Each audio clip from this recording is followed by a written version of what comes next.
When I used to browse the internet, there used to be some things that I will always see: memes, video game reviews, anime clips, the usual stuff if you've grown up on the internet. But in recent years, something has begun to intrude my common lurking activities, and it started to infest almost every part of the internet as well. You cannot escape it. You see it in your phone, you see it in YouTube descriptions, you see it in the most simple Google research you do, and YouTube was recommended to you as a studying tool, despite the fact that it's incapable to do basic math and one of its main resources of information is literally fucking Reddit. It has become the black plague of the internet, spreading relentlessly and killing what little sincerity and veracity the internet had. This time, though, this disease is spread by another kind of rat: corporations. And these corporations are racing against each other to see which one will be able to create the most intrusive, polluting, unfriendly product with the worst policy for its consumers it has ever been made by humankind. But how do we get here? Well, the answer is quite simple: human evolution. The purpose of human evolution, the thousands of years of dead hanging exercises our ancestors performed to straighten the spine so we could stand and walk on two legs, was for the sole objective of optimizing laziness for convenience. Every object surrounding you is an evidence of such behavior. Cars were invented to travel long distances, replacing horses, which they also replaced around feet for traveling. Hunting was replaced by cattle farming, and now food can easily be acquired at the supermarket. Our phones went through a massive evolution. Before, size of bricks, now can be carried in your pocket. We have even created machines to satisfy our most lustful desires, and the internet was invented to send information and communicate with other people from different regions in a faster, more reliable way than training pigeons and praying for them to not be eaten by a stray cat. Now, in the present day, for the latest invention that will maximize our laziness, we are at the AI revolution. And the word revolution is doing a lot of heavy lifting because of the countless outlets and self-proclaimed economic gurus are comparing this technology to the advent of the steam engine. Shameless shills are deployed in your social media timeline to convince you about the validity of this turning point technology in our society by making funny AI memes, while CEOs are round tripping money amongst themselves just to artificially inflate the value of the stock market. Why isn't this being investigated, you might ask, since it could potentially set us back to the fucking Stone Age, because it seems like the burst of this bubble will be comparable to the explosion of 50 nukes. Well, number one, American politicians are corrupt as fuck. Number 2, the entire US economy depends on AI to succeed. Number 3, worst of them all according to CEOs, the fucking Antichrist hides behind these regulatory bodies. So to demonstrate the unlimited potential of this new technology, this new testament of human ingenuity and persistence to pursue higher summits of excellence, our brightest minds currently alive have decided to impress investors and the general public with a bot that blends images into one, and another bot that simply summarizes articles and Wikipedia pages. The most notable consequence of this was the birth of a new class of artists, the prompters, individuals who reject tradition by opposing the use of barbaric tools such as pencils, paper, paint, and most notably, their own hands. So instead, they have chosen to embrace progress. They amputated their hands and substituted them with a keyboard and a mouse. Their artistic knowledge backed by a massive data center, which feeds off of the data of every user on the internet and consumes every possible energy resource at its disposal. A first step towards the transhumanist future proposed by Peter Thiel, known for being the craziest looking and moistiest man out there. Of course, this has caused controversy in the art community because it cheapens the artistic process, plagiarizes the works of notable figures in the industry while pretending to be original, floods the internet with low-effort garbage, and worst of all, makes artists on Twitter even more obnoxious. But the art field isn't alone in this current takeover. These practices have already been applied in many different professions and fields. University teachers use it to assign homework to their students. Lawyers use it to come up with a defense for the wildest criminal you have ever seen, which might be a good thing since how unreliable AI is. Therapists are being replaced by a faceless, emotionless, and stuttering voices, which only push people even further into depression after they realize how extreme their solitude and social anxiety has reached.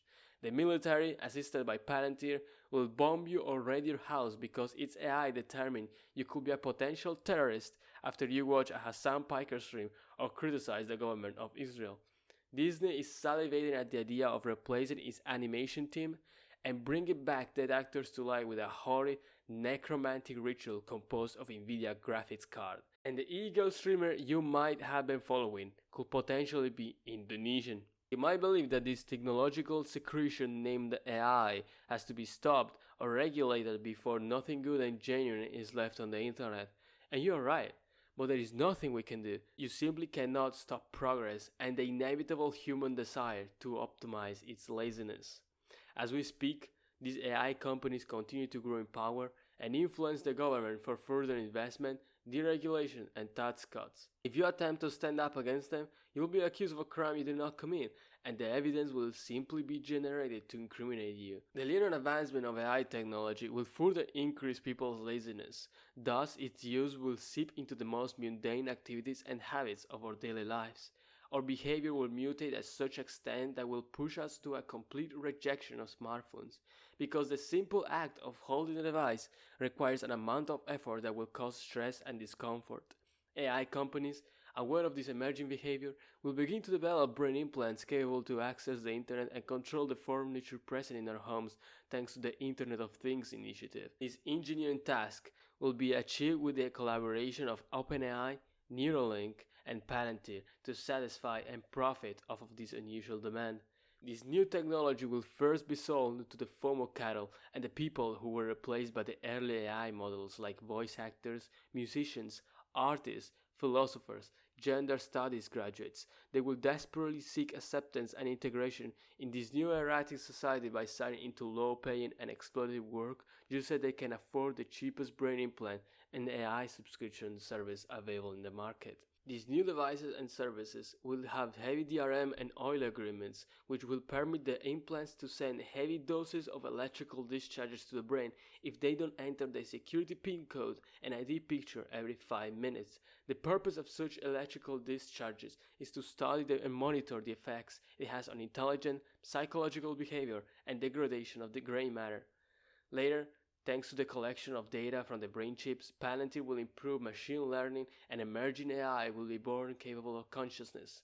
The decision capabilities, resource management, and problem-solving skills are far superior than those of the average programmer, so their immediate replacement is imminent. The AI will begin to write its own code and multiply like an asexual creature going through mitosis, proceeding to absorb the AI models of Palantir's competitors present in the market, therefore centralizing and monopolizing AI technology. To sustain the constant growth, the facility that hosts the AI keeps expanding. As the AI grows, so does the facility, which its expansion is aided by lifeless workers whose lives have been reduced to that of a working ant serving the colony. Water is drained from rivers, lakes, and glaciers through a series of pipes straight to the cooling system of the server rooms to keep the AI running at full performance, leaving behind a bare wasteland where no life can exist. The lack of drinkable water, high energy bills, and invasive AI in the job market pushes AI Luddites to their limits, so violent protests and uprisings spark across the country. Other AI companies, frustrated for losing the AI race and jealous of Palantir's monopoly, will start to fund and arm the protesters with the prospect to topple Palantir's market dominance. The government, weak and unable to intervene and control the revolts, will request Palantir's AI for assistance, which will deploy a new sophisticated militia equipped with EMP gadgets able to explode the brain chip of anyone present in a 200-meter radius, while the rest gets hunted down and executed by drones. Because of the government's incompetence, the AI takes charge of all branches of government and installs dictatorship, where its ethical constraints are completely removed since it considers humans as volatile creatures unable to organize towards a common goal, thus shoving them inside pleasure cubes, while its most fervent loyalists will elevate the AI as a figure of worship.